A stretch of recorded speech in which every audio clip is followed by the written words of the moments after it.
शौकी वो तो लंदन वगैरह में करते हैं ना। और तो क्या हो गया, कितना खर्चा आ जाएगा लंदन जाने का? 10 करोड़ 20 करोड़, मजा आएगा। शौकी सेठ की साड़ी का निकाह। ठीक है शौकी, जल्दी आ जाना। मम्मा मुझे ना बुर्ज खलीफा के अंदर शादी करनी है। और मुझे पेरिस। बेटा वो मैड होती है ना, मैड दूल्हे के साथ, वो मैं बनूंगी तेरी। सही। कसम। लेकिन कल तो आपने मुझसे साफ साफ कह दिया था कि आप जहांजेब में इंटरेस्टेड हैं, और आज ये निकाह का फैसला। कभी कभी इंसान को किस्मत के फैसलों को मान लेना चाहिए। जरूरी तो नहीं सारी खुशियां आपके नसीब में हो। मुझे लगता है कि मजबूरियों में किए गए फैसले कभी कभी सजा बन जाते हैं, और वो भी जिंदगी भर के लिए। कल जब मैंने आपको मना करना था तो मैंने आपको साफ मना कर दिया था, लेकिन अगर आज मैं हाँ कर रही हूँ तो इसमें मेरी रजा शामिल है। बात की जाए अगर दिल की, तो दिल पर तो इंसान का जोर नहीं होता, लेकिन हाँ अगर बात की जाए नीयत की तो वो हमारे अपने हाथ में होती है। और मेरी नीयत हमारे इस रिश्ते को लेकर बहुत साफ है। मैं आपको सारी जिंदगी इस बात का एहसास नहीं होने दूंगी कि मैं इस रिश्ते से मुखलिस नहीं हूँ। और एक बात, मुझे इस शादी के लिए किसी ने फोर्स नहीं किया है। That's great, मगर मुझे आपके दिल पर भरोसा नहीं है, कहीं फिर मुकर जाए। इसलिए अगर आपको एतराज ना हो तो हम रुखसती बेशक बाद में कर लें, लेकिन निकाह की एक छोटी सी रस्म ही रख लेते हैं। What do you say? अरे भाभी आप फिक्र ना करें, मैंने शम्स अंकल से बात कर ली है, उनको और अब्बू को कोई मसला नहीं है। अगर अब्बू राजी है तो मुझे उनके फैसले पर मुकम्मल भरोसा है। आप जब चाहे निकाह की रस्म कर सकते हैं।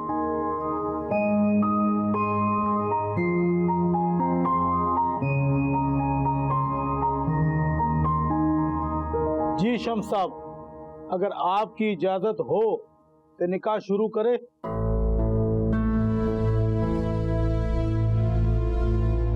बिस्मिल्लाह। जैन वल्द रमीज अहमद, क्या आपको रिफत बिनते मौलवी शम्सुद्दीन अपने निकाह में कबूल है? कबूल है। रिफत बिनते मौलवी शम्सुद्दीन, क्या आपको जैन वल्द रमीज अहमद अपने निकाह में कबूल है? बोलो बेटा, आपको कबूल है?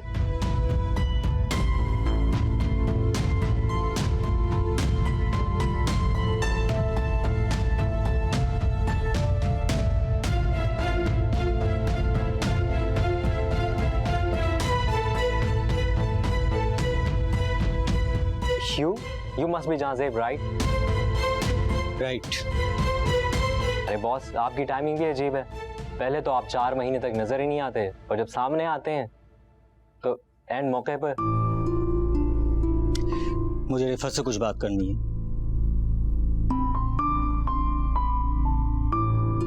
देखें, अभी हमारा निकाह पढ़ाया ही जा रहा था कि चंद सेकंड पहले ही आप आ गए, इसलिए इजाजत देने का हक तो मेरे पास नहीं है। इजाजत तो अंकल शम्स ही दे सकते हैं।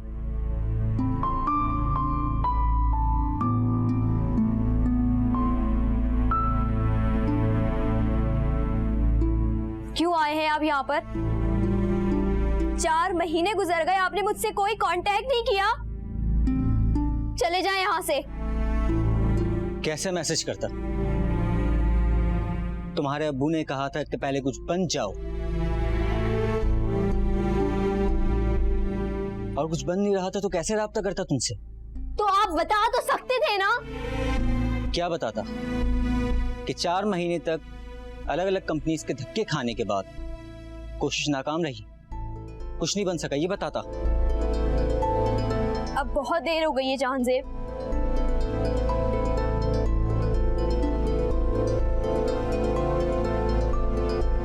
मैं इस रिश्ते के लिए हाँ कह चुकी हूँ। आज मेरा निकाह है और मैं अपने अब्बू को रुस्वा नहीं कर सकती। आप प्लीज चले जाएं यहाँ से। मौलवी साहब प्लीज आप निकाह शुरू करें। जी बिस्मिल्लाह। बाबा एक मिनट, ये निकाह नहीं हो सकता। बाबा प्लीज इसे रोक दो, प्लीज बाबा।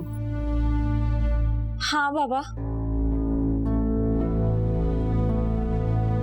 मान जाए बाबा, मान जाए, अब्बा जी बच्चों को सवाल है अब्बा जी मान जाए। ये निकाह होके रहेगा। जैन बेटा, मैं माजरत चाहता हूं, आपको यहां से उठना पड़ेगा।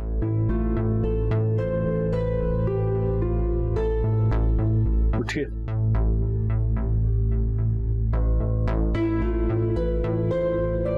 अंकल, अगर 5 मिनट तक और भी आप ये बात ना करते तो यकीनन मैं बुरा मान जाता और बाप बेटी की इस मोहब्बत के रिश्ते पर मेरा भरोसा उठ जाता।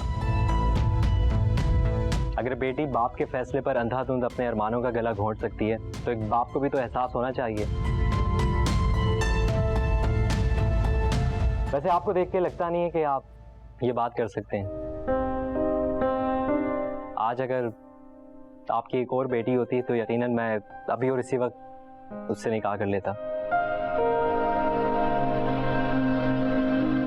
आपने बिल्कुल सच कहा था कि कभी कभी हमें अपने किस्मत के फैसलों को मान लेना चाहिए।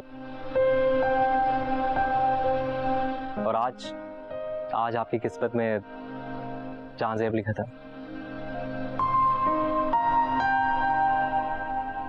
अल्लाह हाफिज़। जीते रहो। और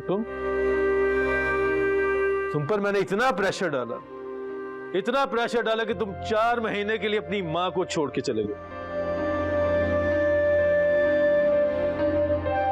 उसके लिए माजरत। लेकिन तुमने भी तो कितनी घटिया हरकत की। पिज्जा बॉय बन के मेरे घर के चक्कर लगाते रहे। तो क्या तुम्हारे गले में मैं हाथ डालता? ऊपर से फौरन रिश्ता देने पहुंच गए। गुस्सा तो आना था ना बेटा। ओ अब्बा जी, आप तो ऐसे कह रहे हो जैसे इसने आपकी बेटी का रिश्ता मांगना था और आपने इसे कबूल कर लेना था। इधर आओ।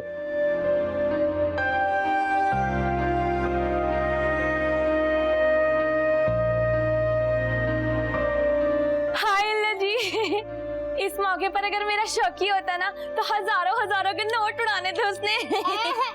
अभी तो वलीमा बाकी है, शौकी वलीमे पे दे देगा हजारों के नोट। क्यों आया?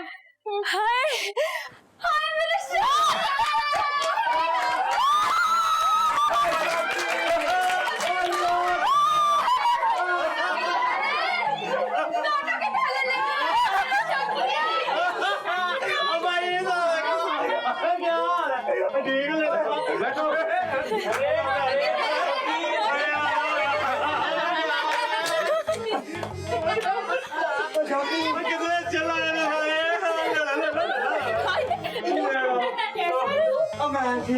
और बड़े अच्छे लग रहे सब के सब यार। ओ सेठ शौकी, इस घर की आन, इस घर की शान। नहीं भाई, इतना भी सेठ नहीं कहा यार। नहीं, एक मसला हो गया है। बोल यार, आगे बोल। बात क्या? वो चाचा रफीका भाई मर गया था ना, लल्ला मर गया था। लेकिन ना वो फिर जिंदा निकला नहर से। तैरते ना अगले गांव तक पहुंच गया था। और फिर भाई उसने मुझे बड़ा धोया। जमीन भी नहीं बिकी। और फिर 5 किलो साग ही मिला और गड़े लाया 2 किलो। तेरी वजह से 5,000 रुपए मरेगा, एक दिन मरेगा। ऐसे क्या देख रहे हो?